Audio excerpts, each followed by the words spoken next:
Eu quero que você abra a sua Bíblia no livro dos Salmos, Salmo de número 16.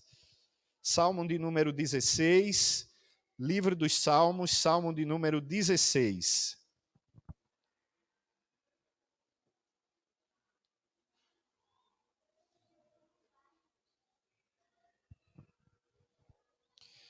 Eu vou fazer essa leitura e os irmãos acompanham, tá? A leitura, assim mesmo, do jeito que estão, assentados, não tem problema. Só acompanhe a leitura desse salmo, que é bastante conhecido, e eu peço que Deus, então, nos conduza na exposição desse salmo. Diz assim a palavra do Senhor: Guarda-me, ó Deus, porque em ti me refugio. Digo ao Senhor, tu és o meu Senhor, outro bem não possuo senão a ti somente. Quanto aos santos que há na terra, são eles os notáveis, nos quais tenho todo o meu prazer. Muitas serão as penas dos que trocam o Senhor por outros deuses. Não oferecerei as suas libações de sangue, e os meus lábios não pronunciarão o seu nome. O Senhor é a porção da minha herança e o meu cálice. Tu és o arrimo da minha sorte. Caem-me as divisas em lugares amenos. É muito linda a minha herança. Bendigo o Senhor que me aconselha, pois até durante a noite o meu coração me ensina. O Senhor, tenho sempre a minha presença. Estando Ele à minha direita, não serei abalado. Alegra-se, pois o meu coração e o meu espírito exulta, até o meu corpo repousará seguro, pois não deixarás a minha alma na morte, nem permitirás que o teu santo veja corrupção. Vamos ler esse último verso todos juntos? O verso 11, todos em uma só voz. Tu me farás ver os caminhos da vida, na tua presença há plenitude de alegria, e na tua destra delícias perpetuamente. Senhor nosso Deus e amado Pai, louvamos o teu nome pela palavra que foi lida nesse momento. Louvamos o teu nome por cada parte desse culto, ó Deus, até esse momento da explanação, ó Deus, da exposição da tua palavra. Obrigado porque o Senhor nos conduziu até esse momento, que é o momento mais belo, o momento mais significativo, ó Deus, quando estamos na tua presença, te adorando e te prestando culto. É quando nós abrimos não só o nosso ouvido, mas a nossa mente e coração, para escutar a tua voz, para entender a tua vontade, ó Deus, para que o Senhor fale de maneira clara e profunda qual é a tua vontade para a nossa vida. Por isso, ó Deus, fala ao nosso coração, não aquilo que queremos ouvir, porque às vezes, ó Deus, aquilo que queremos ouvir ainda parte de um coração egoísta, de um coração que está olhando para o seu próprio umbigo, de um coração que só quer o prazer pelo prazer.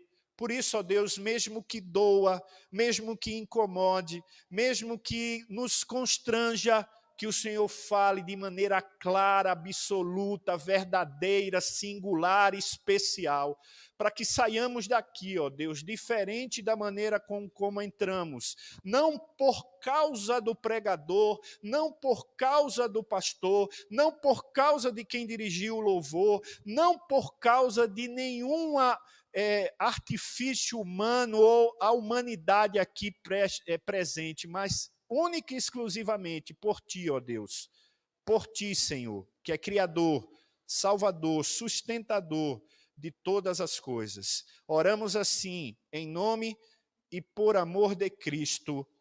Amém. Eu quero começar esse sermão fazendo uma pergunta que talvez seja despretensiosa, porque você quando responder intimamente essa pergunta, você vai ter a resposta na ponta da língua. E a pergunta é: o que você faz para ser feliz?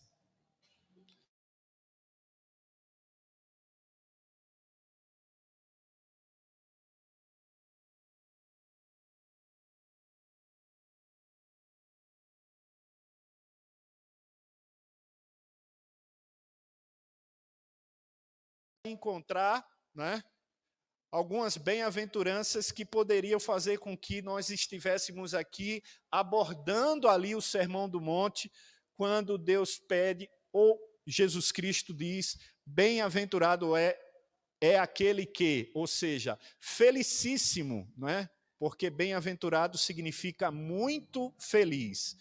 Mas na leitura desse salmo, que é um salmo que também é uma confissão de fé do salmista Davi, nós vamos ver nessa confissão de fé uma plena e substancial felicidade. Uma plena e substancial felicidade. E o nosso desejo é exatamente descobrir que plena e substancial felicidade é essa. Onde foi que Davi achou essa plena e substancial felicidade? Porque se essa pergunta que eu fiz para vocês, agora no início do sermão, o que você faz para ser feliz, fosse feita a Davi, no momento em que ele escreveu esse texto, provavelmente ele responderia a mesma coisa que já está escrito no Salmo 16, sem tirar nem pôr. Ele repetiria tudo aquilo que está escrito. E por que eu digo que essa pergunta talvez seja despretensiosa? Porque felicidade é um tema recorrente. Felicidade é um tema que está na nossa boca constantemente. Nós estamos buscando felicidade. O homem vive buscando felicidade. E aí, não é? A resposta para essa pergunta pode ter variações. O que é felicidade para mim talvez não seja para você. O que é felicidade para você talvez não seja para a pessoa que está aqui presencialmente na igreja. Felicidade para você que está aqui hoje presencialmente talvez não seja aquilo que quem está em casa está pensando na resposta, o que você faz para ser feliz ou o que é felicidade para você. Porque, de fato, felicidade é algo que a gente anela, é algo que a gente busca, é algo que o homem está em uma busca frenética por ela. Tanto que, em qualquer aspecto da nossa vida, a gente vai ver essa busca pela felicidade. Como, por exemplo, na música. Existem N músicas que falam sobre felicidade, onde você pode achar sua felicidade em tal situação, onde você vai achar sua felicidade no amor, onde você vai achar sua felicidade, enfim. E as músicas vão dizendo quais são, né, os meios pelos quais essa felicidade chega até você. A gente vê isso também quando a gente vai para os livros.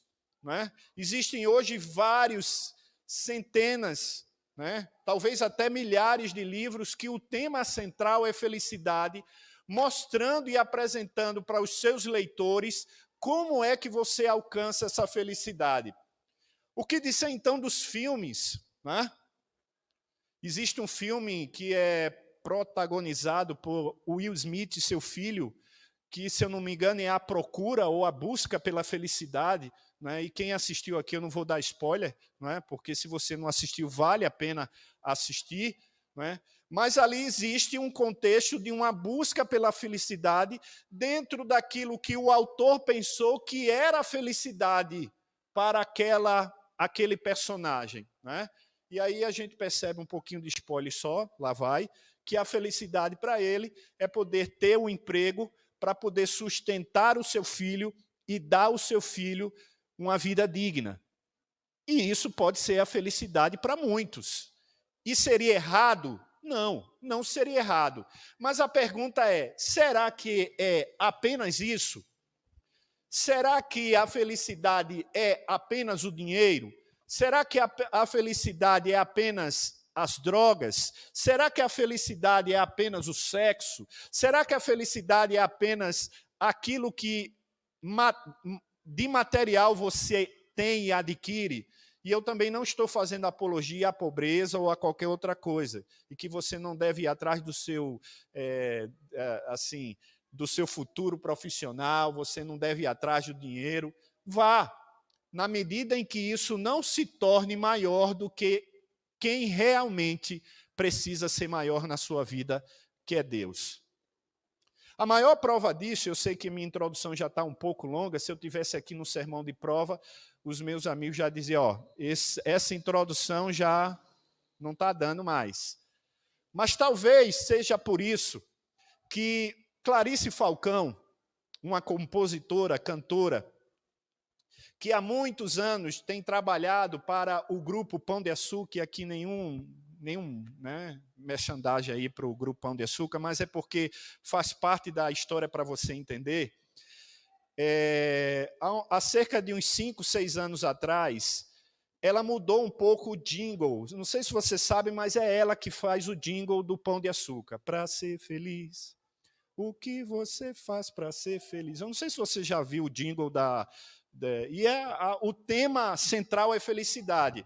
E há cerca de uns 5 anos atrás, ela mudou um pouquinho a estrofe e ela trabalhava o tema felicidade da seguinte forma. Eu vou ler para não errar, tá? Afinal, você feliz o que faz? E será que você faz o que te faz feliz? O que você faz para ser feliz? A pergunta final. Que antes dessa intervenção de Clarice Falcão, o Pão de Açúcar dizia, vem para cá que é o Pão de Açúcar que te faz feliz. Mas aí a Clarice Falcão resolveu mudar um pouquinho a história e ela responde a essa última indagação da seguinte forma, o que faz você feliz, você que faz. Então a ideia da Clarice Falcão é passar para aquele que escuta a ideia de que é o homem o agente da sua própria felicidade. Que o homem é o centro de todas as coisas. Isso não tem sido muito incomum. Na realidade, isso tem sido muito comum numa sociedade pós-moderna, olhar o homem como centro de todas as coisas, e que as coisas acontecem ao redor do homem. É aquilo que a gente chama de antropocentrismo, não é? O homem estar no centro de todas as coisas. Então, passa essa ideia. E aí a pergunta que eu faço é, será que o homem é o agente da sua própria felicidade? Falando nisso, inclusive, há 2 anos atrás, ainda quando eu morava em Brasília, eu tive o privilégio de encontrar com um senador, que hoje não é mais, porque ele perdeu a última eleição, chamado Cristóvão Buarque. Ele foi um senador muito atuante, mas perdeu a última eleição, né? E quando ele me viu com a camisa do Mackenzie, porque eu tinha saído do colégio, estava dando aula, tinha saído do colégio, tinha parado na farmácia, e estava lá comprando remédio, ele entrou na farmácia também, quando ele me viu com a camisa do Mackenzie, ele olhou e disse, você trabalha no Mackenzie? Aí eu disse, trabalho. Faz o que lá? Eu disse, sou professor. Ah, minha neta estuda lá. Será que você é professor? Aí a gente foi conversando. Depois eu fui pesquisar um pouquinho mais sobre a vida dele e descobri que em 2010, Cristóvão Buarque entrou com a PEC lá no Congresso para acrescentar no artigo 6º da Constituição, que fala sobre os direitos sociais do ser humano, o termo felicidade. Que felicidade deveria ser um direito social de todo cidadão brasileiro. Essa PEC ainda, né, está lá, né, provavelmente não vai sair do lugar, porque deve estar escanteada lá e não vai sair do lugar. Infelizmente, não caiu. Mas, enfim, Lembrei desse momento aqui porque ele falou sobre isso no nosso bate-papo. O homem está à procura, só que muitos acreditam que é o homem o agente. E aí eu pergunto, será que é o homem o agente da sua felicidade? O que é que a Bíblia diz sobre isso? E aí eu queria que você agora voltasse para o texto, para que a gente pudesse ver no texto do Salmo 16, quem é o agente da nossa felicidade. E por que Davi entendeu que a plena e substancial felicidade consistia em estar na presença de Deus? Daí você já começa a perceber quem é ou era para Davi o agente, o meio da sua felicidade, né? Daí você tira, mas eu queria abordar mais alguns aspectos. Vamos lá. Olha só. Primeira coisa que eu gostaria de destacar está no primeiro verso. O verso diz assim: guarda-me, ó Deus, porque em ti me refugio. Então, para Davi, a plena e substancial felicidade consistia em estar na presença de Deus, porque Deus era o seu refúgio. Então, essa é a primeira característica que Davi coloca para mim e para você hoje, nesse sermão, nessa exposição, para entender que Deus é o agente da nossa felicidade porque Ele é o nosso refúgio. Quando Davi fala de refúgio, ele está falando de segurança, ele está falando de proteção, ele está falando de escudo. Lembra do Capitão América? Ele é um personagem da Marvel que tem o quê? Um escudo. Esse escudo, ou qualquer outro escudo, tem a função de quê? De proteger, de dar segurança, de fazer com que aquilo que vem ao seu encontro não chegue ao seu encontro e aquele escudo lhe proteja. Talvez você não precise de escudo porque você tem a parede da casa, da sua casa que lhe protege. Você tem a grade da sua casa que lhe protege. Você tem, não sei, algum artifício material humano, inclusive a polícia, que deveria ser, espero que continue sendo, a nossa maior proteção aqui no mundo, na Terra. Por quê? Porque ela tem essa função de proteger a sociedade. Portanto, quando Davi chega e reconhece que o Senhor é o seu refúgio, ele está dizendo, em outras palavras, Ele é o meu escudo, um escudo tão potente, um escudo tão forte, um escudo tão seguro, que nada, absolutamente nada é capaz de traspassar, nada é capaz de furar, nada é capaz de fazer com que me atinja. É o mesmo termo, o mesmo termo no original que ele usa no Salmo 46, ou que o salmista usa no Salmo 46, quando diz: o Senhor é o meu refúgio e fortaleza, socorro bem presente nas tribulações. Por isso não temeremos, ainda que a água se transtorne, ainda que venha tsunamis, furacões, ainda que os fenômenos naturais cheguem e arrebentem tudo. Nada eu temerei, porque o Senhor é o meu refúgio, a minha fortaleza, o meu lugar de segurança. Deus é o agente da nossa felicidade, irmãos, porque Ele é o nosso refúgio, Ele é quem nos guarda, nele é que nós estamos seguros e somos seguros. Davi sabia disso, sabia tanto que em algum momento, provavelmente enquanto ele escrevia esse salmo, esse cântico, essa música, não é? Ele passava por um momento difícil, porque quem não lembra de que a loucura de Saul fez com que Davi o quê? Fugisse, fez com que Davi saísse fugido. Teve que se refugiar em cavernas, teve que ir para a cidade onde as libações de sangue não eram as libações que ele costumeiramente oferecia a Deus, porque era oferecida a outros deuses, ele teve que ficar ali sozinho, humilhado, sem ninguém, mas aí ele olha e diz assim: o Senhor é o meu refúgio, guarda-me, ó Deus, porque em ti me refugio. Então esse é o primeiro aspecto, a primeira resposta, o primeiro argumento para que no Salmo 16 a gente prove que Deus é o agente da nossa felicidade e não nós mesmos. Por mais que você tente, você não é capaz de promover sua própria segurança. Ah, pastor, mas isso é exagero demais. Não é. E essa pandemia veio mostrar para você que não é. Não interessa se você é negro ou branco, não interessa se você é pobre ou rico, não interessa se você é mulher ou homem, não interessa se você é rico ou pobre. Não teve e não tem nada que humanamente, é claro, a gente sabe que lavar as mãos, passar o álcool, até que passou aqui no microfone e tudo, é algo que pode evitar. Mas esse vírus invisível, que a gente não vê, ele é tão potente que nada pôde o homem fazer, agora que está começando, com a vacina e com tudo mais, e eu espero que dê tudo certo, porque já estão com variações, né?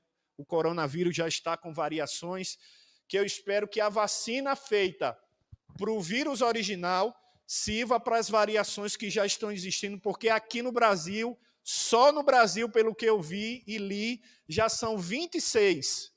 Não sei se eu li certo, ou é 26 pessoas contaminadas com essa nova variação, ou são 26 outras variações. Eu espero que seja a primeira. 26 contaminadas com uma variação só, do que 26 variações do coronavírus original. Porque imagina só. Mas, enfim, nada que você faça é capaz de lhe segurar e lhe dar segurança. Só Deus pode fazer isso. Essa é a primeira coisa. Segunda coisa, para que eu possa mostrar a você, assim como Davi, que a sua plena e substancial felicidade não é você que faz, mas é Deus. Veja o verso 2. Digo ao Senhor, tu és o meu Senhor. Outro bem não possuo, senão a ti somente.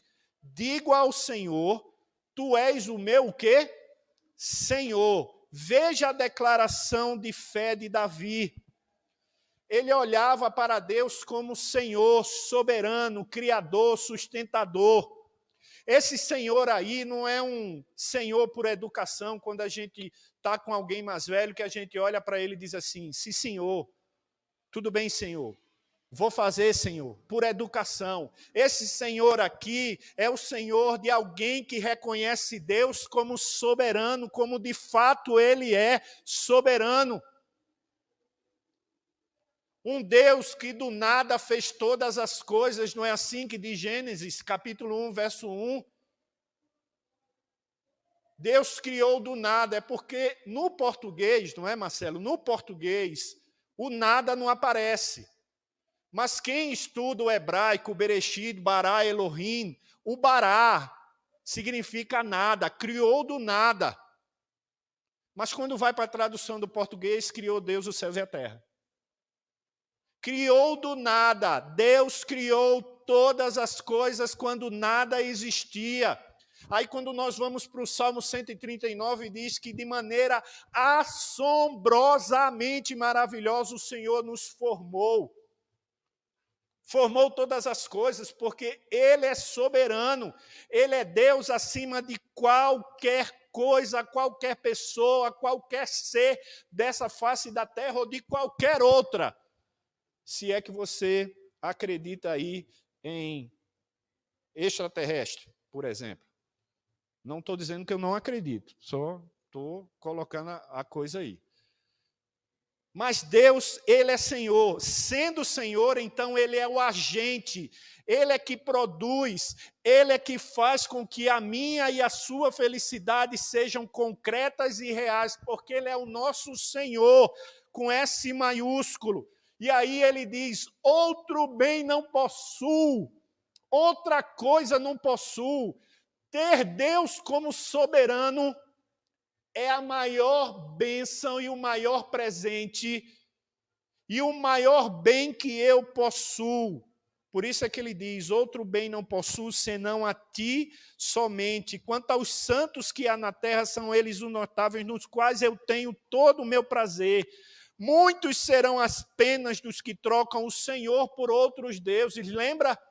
Ele foi se refugiar em Gate, ele se refugiou em cavernas, ele se refugiou em lugares em que as pessoas lá provavelmente estavam dizendo assim, ó, esquece teu Deus. Ou o próprio Davi estivesse numa crise existencial dizendo assim, agora, eu fui preterido, eu fui esquecido. Sabe de uma coisa? Eu vou esquecer esse Deus.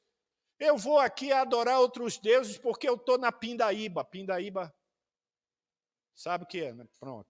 Se Paula disse ok, eu estou aqui na pindaíba, eu estou aqui no poço, no fundo do poço.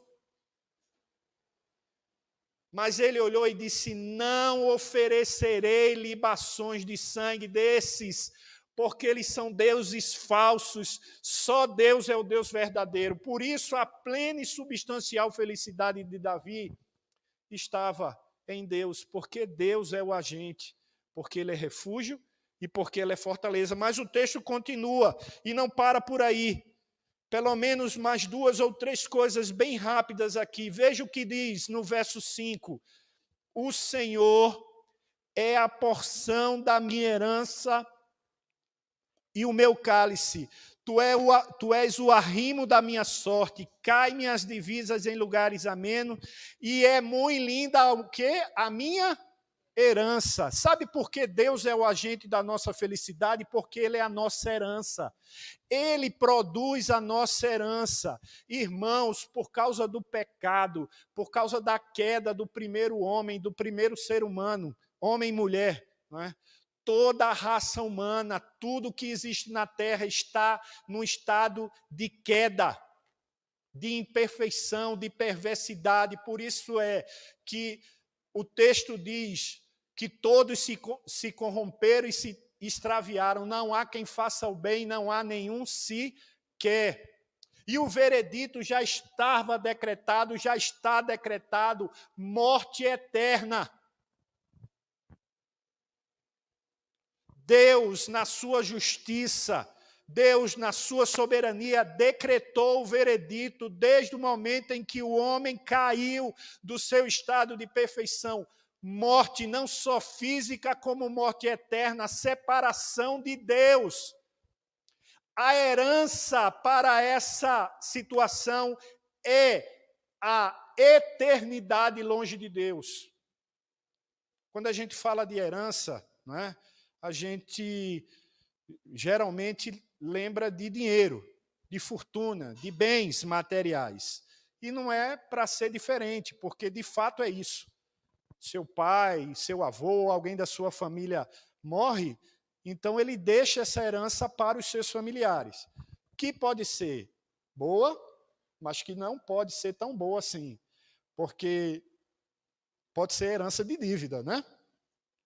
Pode ser herança de dívida. E aí você tem que cumprir lá e pagar aquela dívida. Mas a gente está falando de algo muito maior. A herança que Davi está falando aqui é a herança que só Deus pode proporcionar. É a certeza da vida eterna. É passar a eternidade com Deus, que é muito mais do que tudo aquilo que vivemos, pensamos e desejamos aqui nessa terra. Por isso é que o apóstolo Paulo chega à conclusão de que o viver é Cristo e o morrer é lucro. Porque o apóstolo Paulo sabia qual era a sua herança.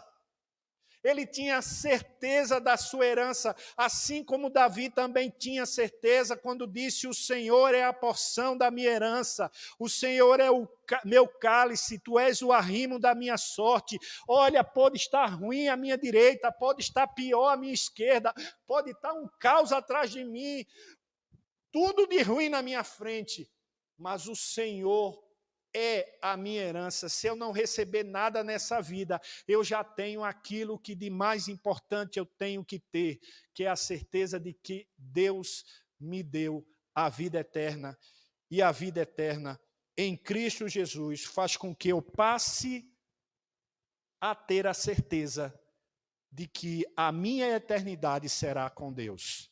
Porque só existem dois caminhos. Que lá no departamento infantil a gente aprende como céu e inferno. Que teologicamente a gente poderia dizer a eternidade longe de Deus e a eternidade na presença de Deus. Davi sabia que a plena e substancial felicidade dele se baseava no fato de que Deus era a sua herança. Ele estava com frio, ele estava com fome, ele estava perseguido, ele não tinha nada nem ninguém, mas ele tinha um Deus, que se ele morresse ali naquele momento, que não era o plano de Deus, mas se ele morresse, ele sabia qual era a herança. Qual era a herança?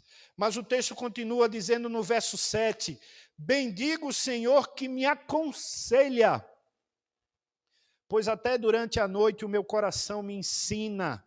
O Senhor tem sempre a minha presença, estando Ele à minha direita, não serei abalado. Quarta coisa, porque além de refúgio, além de Senhor, além de herança, Deus é o agente da nossa felicidade porque é o nosso conselheiro. É isso mesmo, olha o que o texto diz. Bendiga o Senhor que me aconselha, pois até durante a noite o meu coração me ensina. É provável que em sonhos, durante a noite, enquanto ele dormia, Deus falava ao coração de Davi. Isso pode acontecer hoje? Pode, porque eu não duvido do poder de Deus. Eu não duvido do senhorio de Deus, porque esse senhorio foi um dos pontos da pregação. Lembra o segundo? Deus é Senhor, Ele pode tudo. Ele pode todas as coisas. Porém, Ele já nos deixou aquilo que a gente chama da sua palavra ordinária. O ordinário que é a palavra de Deus. Por isso, hoje eu posso dizer que Deus continua me aconselhando pela suficiência das suas palavras, pela suficiência das Escrituras Sagradas. Ela é a nossa única regra de fé e prática. Ela é a única que pode fazer com que você seja perfeito e perfeitamente habilitado para toda boa obra. Não é assim que diz lá em 2 Timóteo, capítulo 3? Toda a escritura é inspirada por Deus, útil para o ensino, para a educação, para a correção na justiça, a fim de que o homem de Deus seja perfeito e perfeitamente habilitado para toda boa obra. Essa é a palavra suficiente que tem resposta para todos os conflitos, para todas as ansiedades, para todas as inquietudes do ser humano. Tudo que Deus quer e você precisa está na sua palavra. Ela é completa, ela é suficiente, por isso cremos ainda que Deus continua nos aconselhando. Talvez não do jeito que muitos acham que só pode ser assim. É Deus falar ao seu próprio ouvido. Deus pode fazer isso? Pode. Ele precisa fazer isso? Ele quer fazer isso? Não sei. Mas eu sei que o ordinário Ele já me deu. Aqui está tudo o que eu preciso para todas as necessidades. Por isso Ele continua me aconselhando. Por isso que o Salmo 1 diz que bem-aventurado é aquele que o quê? Medita nessa palavra de dia e de noite. Deus é o agente da nossa felicidade, não é só porque Ele é refúgio, não é só porque Ele é Senhor, não é só porque Ele é herança, não é só porque Ele é conselheiro, mas agora, finalmente, porque Ele é nosso Salvador. Espera aí, pastor, onde é que o senhor viu isso? Agora eu quero ver, tá? Vamos lá. Vamos ver se ele fala sobre isso. Alegra-se, pois, eu só quero dizer alegre-se. Alegra-se, pois, o meu coração e o meu espírito exulta, até o meu corpo repousará seguro. Presta atenção agora no verso 10. Presta muita atenção no verso 10. Pois não deixarás a minha alma na morte, nem permitirás que o teu santo veja corrupção. Aqui está, irmãos, o argumento de que Deus é o nosso Salvador. Ainda não entendi, você vai entender agora. quando eu pedi para que você vá lá para o Novo Testamento, lá no livro de Atos, capítulo 13, Atos, capítulo 13. Enquanto você abre em Atos, capítulo 13, a partir do verso 35, eu vou explicar o contexto. Paulo está falando ao povo, aos gentios, pregando e explicando sobre Jesus Cristo. Quem era esse Jesus? Para explicar quem era Jesus, o Salvador, ele usa e cita o Salmo 16, verso 10. Quer ver? Vamos lá.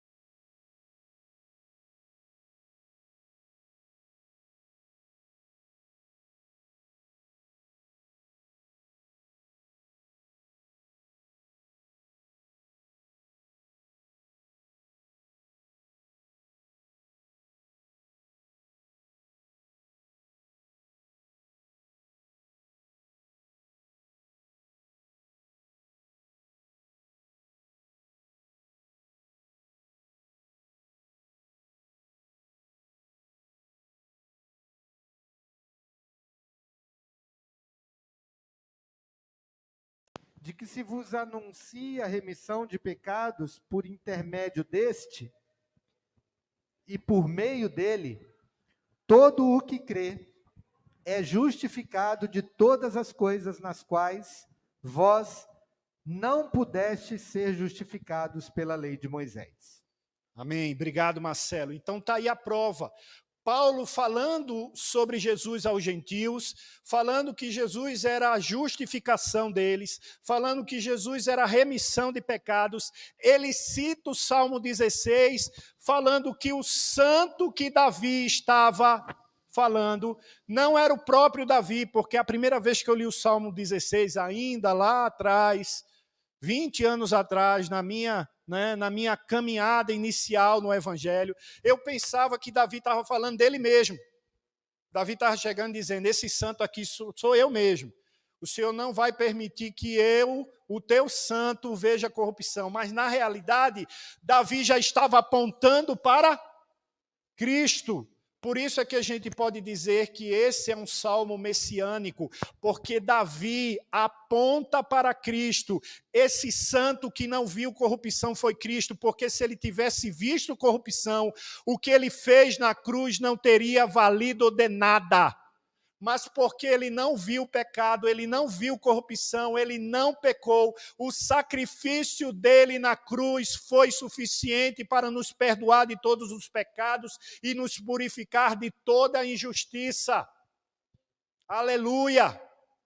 A nossa felicidade não está baseada naquilo que eu ou você pode fazer, eu por mim mesmo e você por você mesmo. A nossa plena e substancial felicidade consiste naquele que é o agente dessa felicidade, que é Deus, que através de Cristo fez com que eu e você fôssemos reconciliados com Deus. Nos fez reconciliados, o preço foi pago, irmãos, um preço que homem nenhum, quando eu digo homem, é homem e mulher, ser humano, ninguém na face dessa terra teria condições de pagar, porque todos viram corrupção, todos somos pecadores, não é assim que diz? Todos pecaram e carecem do quê? Da glória e da graça de Deus. Por isso, queridos, não há nada mais importante do que perceber que a nossa felicidade depende de Deus quando Ele envia Jesus Cristo para nos perdoar os pecados e nos purificar de toda injustiça. Portanto, fechando e terminando o sermão, a pergunta é: o que é que isso tem a ver com você?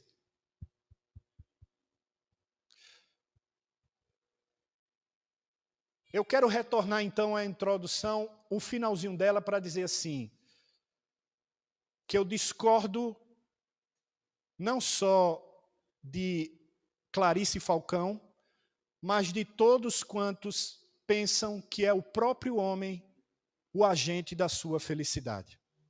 De fato, não é. Quando Clarice Falcão, então, altera a estrutura daquela música e faz com que a pessoa que esteja escutando entenda que tudo gira ao redor dela, ela está caindo no erro de tirar Deus da posição que ele merece e tem por direito e colocar o homem na posição que não é do homem, mas é de Deus. Porque o homem não produz nada nem para a sua própria felicidade, nem para a sua própria salvação. Porque tudo o que acontece, mesmo que tenha alguma vestígio da ação humana, foi porque Deus permitiu que aquilo acontecesse. Foi porque aquilo já estava decretado por Deus, mesmo aquilo que nos faz chorar. Como essa pandemia. Que muitos estão dizendo, mas que Deus tão ruim é esse que permitiu essa pandemia? Às vezes a gente não tem uma resposta imediata. Mas sabemos que todas as coisas cooperam para o bem daqueles que amam a Deus. E que mesmo no choro, ali está um propósito de Deus, que hoje eu não sei explicar, mas amanhã e provavelmente na eternidade eu não precisarei de respostas, porque elas já estarão dentro de mim e eu já estarei absolutamente perfeito, num estado em que eu não tenha mais necessidade de tirar qualquer dúvida que exista no meu coração, porque ela não existirá mais. Portanto, queridos, eu encerro esse sermão dizendo que a busca pela felicidade, ela é real. A busca pela felicidade, ela é algo salutar.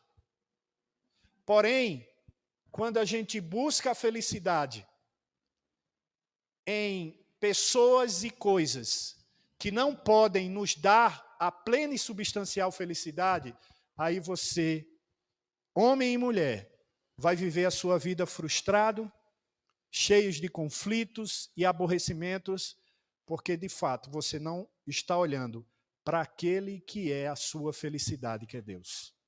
Por isso a minha oração é que você saia daqui hoje entendendo que se tudo estiver errado na sua vida, materialmente falando, humanamente falando, mas se você tem Deus no seu coração, saiba que você tem aquilo que de mais importante você precisaria ter. E que não existe felicidade maior do que essa. Deus no nosso coração. Cristo como Senhor e Salvador da nossa vida. Baixe sua cabeça agora, feche os seus olhos. Senhor nosso Deus e amado Pai, louvamos o Teu nome, ó Deus, por esse momento. Ah, Deus, são tantas pessoas buscando felicidade. Alguns estão buscando felicidade no dinheiro. Outros estão buscando felicidade nos prazeres. Outros estão buscando felicidade nas drogas. Outros estão buscando felicidade, ó Deus, em vãs filosofias.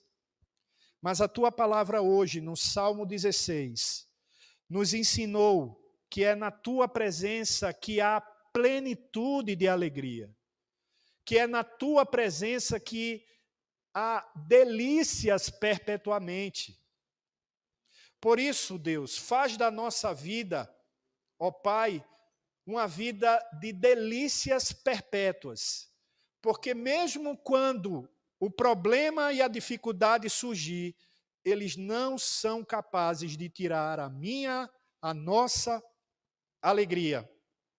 Porque ela não está baseada em mim mesmo, em nós mesmos, mas num Deus que é refúgio, num Deus que é Senhor, num Deus que é herança, num Deus que é conselheiro e num Deus que é Salvador.